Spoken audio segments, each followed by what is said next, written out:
question was about the 24-hour economy and the countries that are implementing that policy. Indeed, there are several countries implementing it, and as you said, Ghana would probably be one of the first in Africa to begin the implementation of this policy. It is not new. For those of you who have access to the 40-year development program, which was passed under my administration, the issue of the 24-hour economy was embedded right in there. And it is meant to accelerate our productivity. It is meant to increase opportunities for employment. And so the example you give for most of those European countries is that they have an aging population because birth rates are falling so low. So even as they accelerate their economies with more shifts to increase production, they don't have the labor to be able to service that 24-hour economic policy. We have an abundance of labor. We have young people willing and able to work. And that is the more reason why we even have a better justification to implement the 24-hour economy. But of course,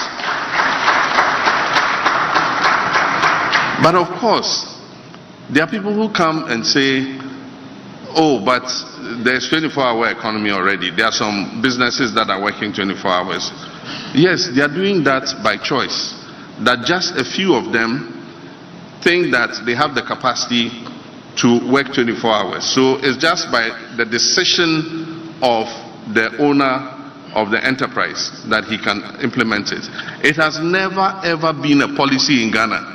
So the difference between what they're referring to, that, oh, some companies are running 24 hours, the difference is that we're going to make it a policy, and it's going to have, the guidelines for that policy, and what government can do to encourage more companies to run 24 hours. That is a simple thing. And so we say we're going to bring a 24-hour economic policy. Oh, nasa omo yedada. But we've never had a policy that regulates and guides how we can incentivize companies to do 24 hours. And I said that one of the things we'll do is give them tax incentives.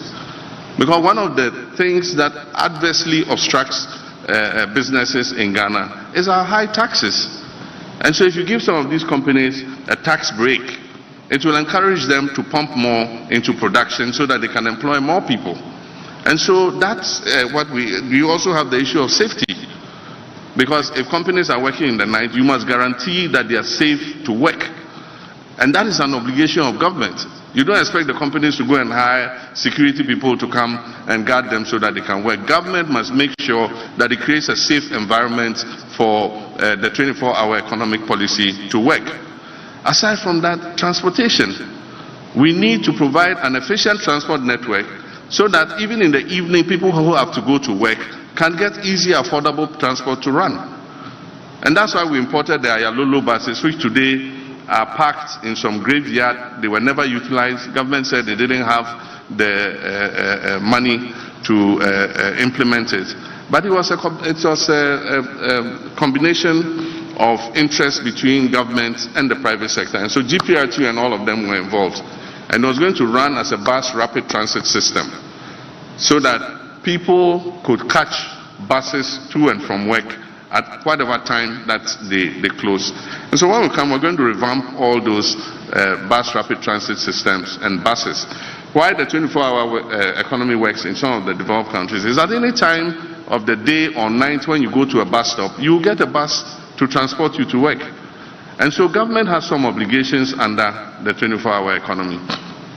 There are many places that we can easily change into a 24-hour economy mode. The judiciary announced recently that, judges are going to sit later than they have done. And so it will mean that people have access to justice better than if they sit the normal time that they sit. If you go to the ports, when the ships come, even at night, the cranes are working and offloading the containers. But why can't I go and clear my container at night? Do we need more customs officers? Yes. Must we get more bankers so that we can make our payments and clear our goods even at night? Yes. And so there are things that government can do to make the 24-hour economy possible. Government has its obligations, and we are going to make it a policy so that the private sector can come on board and be able to do so. People talk about demand. The demand is there. We import 3 billion worth of food products every year, and some of these things we can produce ourselves. And so you can't tell me there's no demand. If there was no demand, why are we importing? If there's no demand for vegetable cooking oil, why are we importing vegetable cooking oil? It means that the demand is there. And so if we can increase productivity, we can meet the demand, our domestic demand. But apart from that, we've been giving the advantage of the African Continental Free Trade Area. It says register your brand. As far as I know, Ghana has registered 70 products that it intends to export tariff-free into other countries. We can increase the number of products that we're exporting by increasing demand. We have pharmaceuticals. We have a developed pharmaceutical industry. When I was in government, I gave them money to expand their production. Tobinco, NS Chemist, Dan Adams, all of them. They have the capacity to increase production and work 24 hours, both to feed domestic demand and also for export. And like I've said somewhere else, we're going to use government's financial muscle to help Ghanaian-owned companies, Ghanaian-registered companies.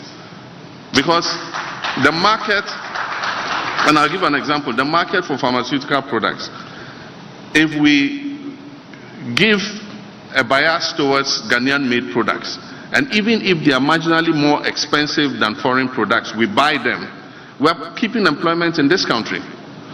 But if we go and bring those analgesics, we bring those antibiotics, we bring those cough syrups from India and other places, we are exporting jobs to those countries.